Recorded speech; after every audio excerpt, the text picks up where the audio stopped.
his way back up top, maybe give it a bit of an action towards the Prophet.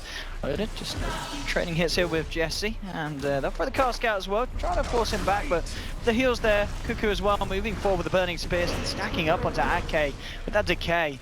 We are seeing that Alliance are having to play very, very careful down here. Nuts, he's trying to go in and the snowball onto Cuckoo. Maybe they can get this one. The heal's going to be there, the Grave as well. So Cuckoo will be able to walk off, and now the tombstone dropped in Alliance. They're losing life incredibly fast. Loader at the moment, he should go down as well. It's going to be 2 kills for the side of Mineski. And some really nice play. As you said, Will, this tri-lane from Mineski just seems to be able to play around what Alliance are throwing them so damn well. Imagine if they had any other hero but Undying there. Did they win that fight? No. So that's why I go for the aggressive tri lane, because... Yes, to the Nature's Prophet. And you gotta think about how scary this is for Alliance right now, because... Okay, he did get the cast scout, and he's trying to turn onto Cuckoo, but Cuckoo just turns onto him with the Grave as well. Cuckoo showing no fear. And that's a 3rd kill here for this safe lane tri-lane of Mineski. Farm in the early game, the starter is 20 times more effective, right? Okay, he's going to throw out the cast. He does have S4 there with him as well. What? Will blink away. They get the crush onto Ake, and Ake's in a lot of trouble. They've got level 6, they have the Amplify, and he just melts there to the physical damage of them both. 4th pick off there for the side of Mineski. You got Nurse trying to walk in. He's not going to throw the stun straight up. Potato will now blink away. Just the level 1 snowball, so realizing it wouldn't be enough damage. So don't even bother, but you have to swap lanes like this, because as is, you're not doing enough to slow down the HUSKAR. It's a nice shackle onto Jules. They'll try and go for it, but again he gets the shallow Grave up, and Cuckoo just turns. They will kill the HUSKAR, and that is a big kill. It goes to S4, and S4 in fact gets the double kill. And you talk about Alliance doing something to get themselves back in, that's going to be it. Rotating S4 down to the bottom lane, ending the man's life who's been having a... Oh, Bulldog. That will do the same. Nice. Yeah, it's just teasing there with the TP. He's going to follow through now. In fact, Cuckoo just jumps straight forward onto Nuts. There'll be the snowball to buy some time to try and turn. Dazzle is going to be there with a Grave if needed, and it will come out. They'll look to turn onto Nuts, and they'll take him down. That's the Tusk on. Jesse bashes there as well. S4 with the focus fire, trying to bring down Cuckoo, but he's got the armlet toggling. Meanwhile, Loader goes down on the top lane to the aggression of Raging Potato and Rhea, and they're going to maybe look for more. They're moving in. Ake's on his own. They've got the Amplify out. Bulldog's going to turn up, but no, again, it's just teasing the TPs. He's looking for the right opening, trying to get in to help his teammate, and he'll get out the Sprout. But the blink out's there. They take down Ake. It's a double kill for Raging Potato on the clock, and he may even look for Bulldog. They've got the Amplify down. Rio's thinking about coming back in, but the TP is going to be inbound from Nuts on the Tusk, and that will slow down the aggression from Mineski. But once again, Mineski just finding so much on both the bottom. Anything. No, you can't fight into this. Not with the tombstone down up like that. Oh, Bulldog, he's in a lot of trouble here potentially. Tries to turn. Rio's fairly low, and he's going to get the crush off. They'll get themselves over the tree line there with the screen. And a dominating streak now for Raging Potato on this Queen of Pain. And it's pretty much just going bad to worse for Alliance at this moment, 15 minutes in. Yeah, I don't really know what you're supposed to this bottom lane, but Mineski are going to come in with reaction. S4 is in the sidelines, and he's got a TP. He's been silenced up, though. There's no chance of escape for this man. They'll use the Sonic Wave to make sure that the Wind Ranger goes down. 11th kill on the board, and Raging Potato's been having quite a performance here on this Queen of Pain, being everywhere that he needs to be, all across the map. Trying to put pressure onto the tier 2. S4 moving in, trying to get the clicks in. There's now a mech on the Undying as well here if Mineski want to try and really force the issue. They do. Look at this, jumping straight in with the crush onto 2 there. The Slider gets himself back out of the base. Now Cuckoo moving forward. Meanwhile, Raging Potato, he's dealt with the wrap. Bulldog's down on the bottom lane, and he's dead for 40 seconds. Mineski just sticking as a 4-man here. They're going to be shortly joined by the Quap, who's going to make her way back up, and they're jumping forward. Cuckoo forcing S4 back. The Windrun comes out. He's got to create this distance between himself. And look how low he's staying. He's fine. He's okay. The Shackle's there. The Shallow Grave comes out. Cuckoo's still going to be fine. He's going to try and fight, and he will. Look at Loader just melting. Cuckoo goes on, and this man, look at his arm. He's looking for more, tries to get Ake, and we have he's still alive now. He goes down. He's got the Aegis, he got the double kill as the Burning Spears did bring down Ake, and he's ready for round 2. S4 tries to get the shackle out, it's not going to latch. He does get the silence out from them, but now the crush from Rhea to 2. They're looking for more. S4's going to go down. Raging Potatoes jump forwards. There's 3 on the deck at the moment for the side of Alliance. Bulldog will finally be back up. This is a lot of aggression from the side of Mineski. They're not finding the mid-racks at the moment, though. Snowball comes out for Nuts. It's be a nice kill if they can find it. They get the punch out, the silence as well. Raging Potato, but the Soul Rip, the Shallow Grave there. Rhea with the 2-man crush. The fight's going to continue, and it's going to go the way of Mineski. That's going to be Nuts down. They'll look for Loader as well, and he almost certainly will fall. He does indeed the Soul Burn damage the Orchid. Raging but takes it out a wicked 6 streak. And now Mineski, they turn back towards the objectives. They'll take the mid-racks here, 20 minutes in, and Alliance still with 3 heroes, not ready to fight. So, okay, you've got to be careful because Slardar, he can smell you and he wants you. He'll jump straight in if Ake comes any closer. Bulldog is there as well, just sending out the treants. But Mineski, they've turned the heat up, and Alliance, they're not used to it. No, you generally don't see this kind of aggression, especially in Europe. And this is just kind of telling Alliance, you can't pick these kinds of heroes against us. You can't pick heroes that can't 5-man. You've got a ton of physical damage, sure, but where's your team fight? Where's your setup? How many reliable stuns do you actually have on your team?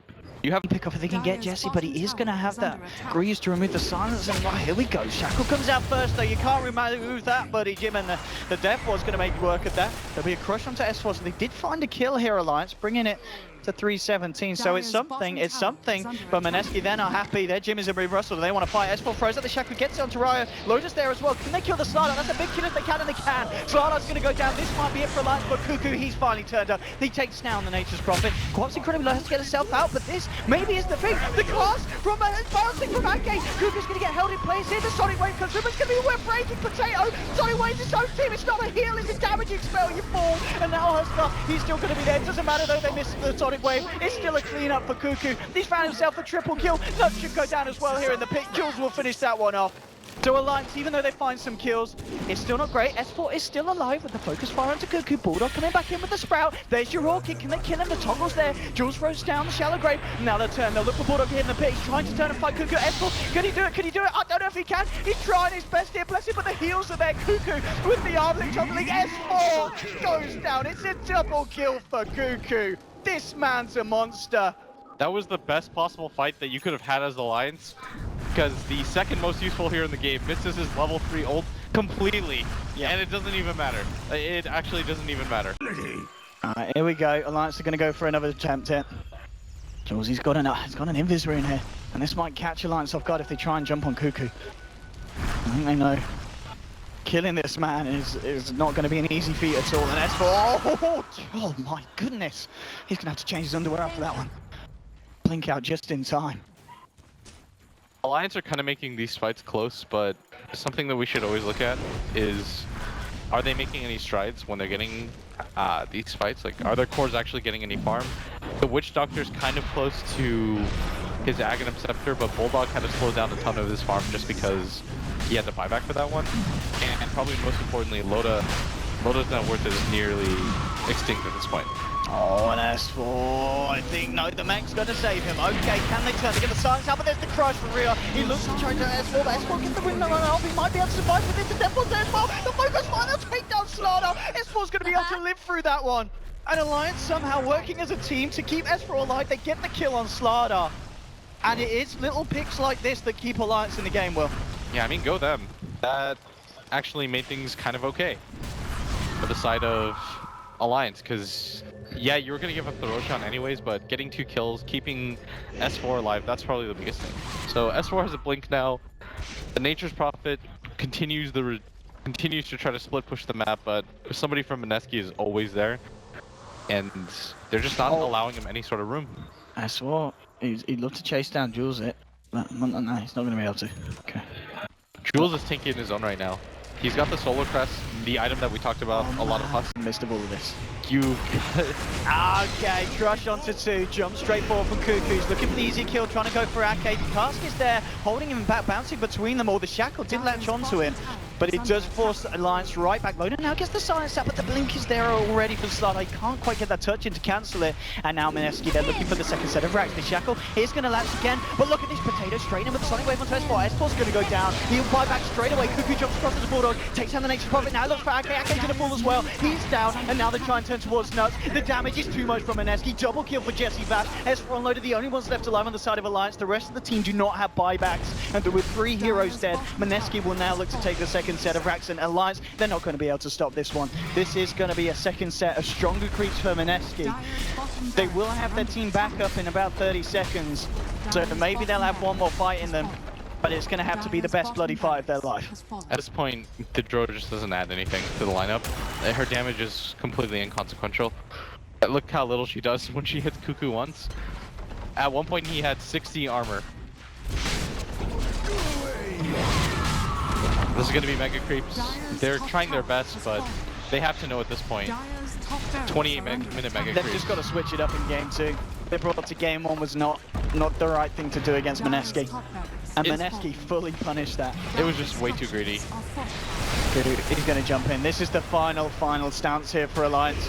Can they do it? The cast will come out, but the crush is out. Either side of Alliance, right back to their fountain. S4, he's going to get taken Sonic Way to the face, and GG's called. It's all too much for the Swedes, and Mineski take game 1, 31-6. Quite a performance there from the Filipinos. And as we keep saying, Will, Alliance, they can't do that again if they want to try and take a game against these boys. You can't pick that greedy. You had no heroes that could frontline for you. And the problem is that nobody could survive the Queen of Pain Slaughter, much less the HUSKAR. Yeah, the HUSKAR, oh, we said at the beginning, the HUSKAR is even going to have an amazing game or be a non-factor, and that was an amazing game for the man.